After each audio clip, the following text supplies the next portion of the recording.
Hi everyone, I'm Jacqueline, and today for my oral requirement, I'm going to be comparing Selena and La Bamba.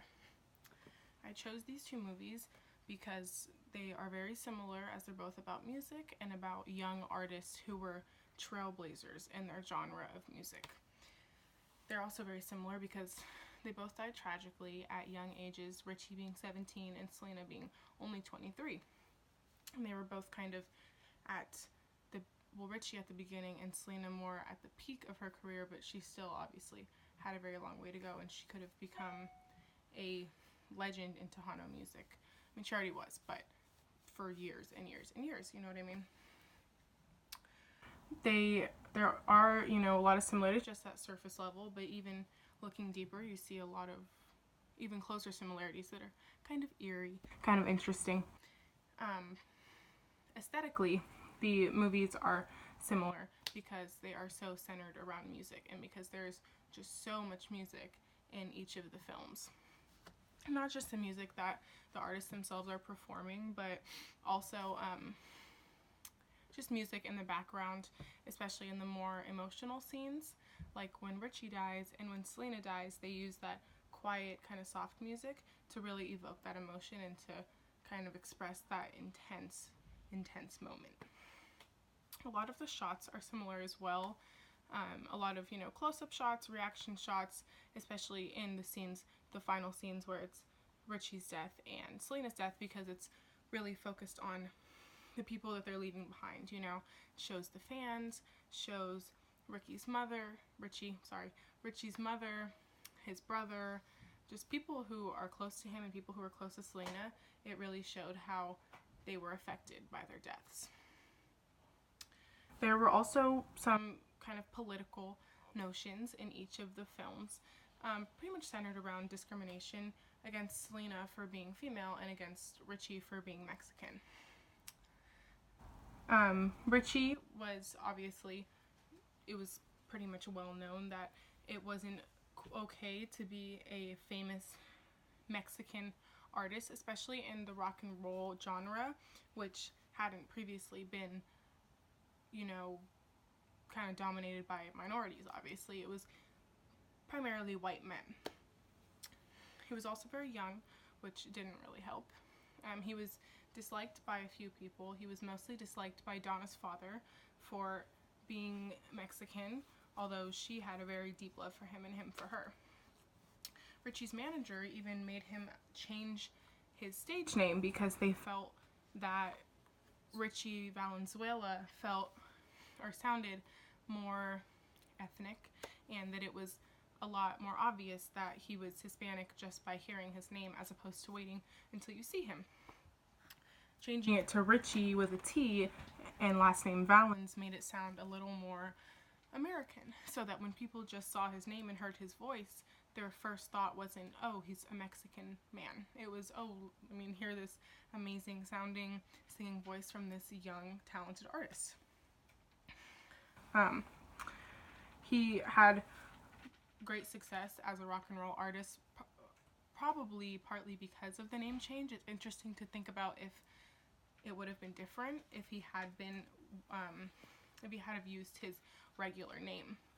And although he had a lot of success, he obviously could have had more, but his career was cut very short at the age of 17. In Selena's case, she was judged for being female in a male-dominated sphere, which was Tejano music and kind of Spanish music in general. There was a few big name female artists, but then not as many in the Tejano realm of things. As a child, she saw the difference when she went to the fair and sang at the fair. She saw the response that she got, which was, a couple smiles, maybe a couple people dancing and listening.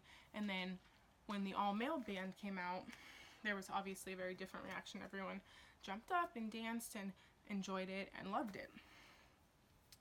The man at the fair even told Selena's father that she wouldn't be paid as much and that her music wouldn't be as popular because of the fact that she was female. She had to work, twice as hard in order to establish this star status that many Tejano men have had already established. And the same with Richie. He had to work very hard in order to prove himself to be a talented artist because he had so many strikes against him already. Socially, they both kind of struggled with their mixed identities, being Mexican American, and especially not being fluent in Spanish, which was the case in Selena and Richie. Selena's dad even told his children in one scene that they had to be more Mexican than the Mexicans and more American than the Americans at the same time. And I think that really exemplifies the experience of being Mexican American or any other country American in America, because it's hard to prove yourself to the Americans and also hard to prove yourself as a true member of the Mexican culture or of any other culture that you belong to. We even saw this when Selena was very nervous to go to her press conference in Mexico because she felt that she wouldn't be accepted as one of their own, you know? In Richie's case, he was the only one of his family who didn't speak Spanish, which kind of led to him being teased a little bit by his family and by some friends, which isn't normally too bad, but it was hard because he didn't fit in on the other end either. You know, in American rock, people didn't appreciate him and didn't accept him as a talented rock and roll artist. They kind of both had to learn to form this identity that was not solely Mexican or solely American, but like a perfect blend of them. And they both did it really well. As we saw, you know, in Richie's music, he has La Bamba, Spanish, and then he sings more songs in English, as well as Selena. She has entire Spanish albums and then entire English albums. So it's definitely interesting to see the balance that they had struck. I think both films overall did a really great job at telling their life stories, even though they were short and they were tragic. And they also showed, you know, the struggles that they had to endure in order to get to their famous status that they did, as well as all the sadness and the emotion that went into the end of their lives. They both really showcased that natural born talent that both Selena and Richie Valens had, because from the beginning they were very talented people. It was just harder for them to work in order to maintain that status because they were being judged on so many different ends. It was really amazing to see the impact that they both had in such a short time on the music industry, and even watching the two of them back to back, you know, you can see the similarities in their experiences and their struggles, in their accomplishments, and especially in how it all happened so fast for them, you know. I also think the casting was really great. When I was little, I used to watch Selena all the time, and I actually thought for a while when I was a kid that Jennifer Lopez is Selena or was Selena, because they just looked so incredibly similar.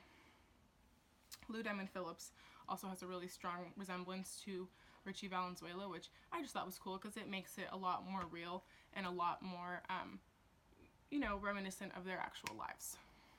Overall, I really loved those two movies because they were entertaining, but they also had that emotional side to them that a lot of people enjoy and that I enjoy, because sometimes it's fun to watch a super dramatic movie, even though it is sad, and it's sad to know that they're both true stories. It was really cool to be able to analyze the differences and the similarities that they had, and I'm very glad that I picked these movies because they are so similar, and I never really noticed it before, even though I had seen them, but after really looking at it closer, it's cool to see how they have so many similar experiences.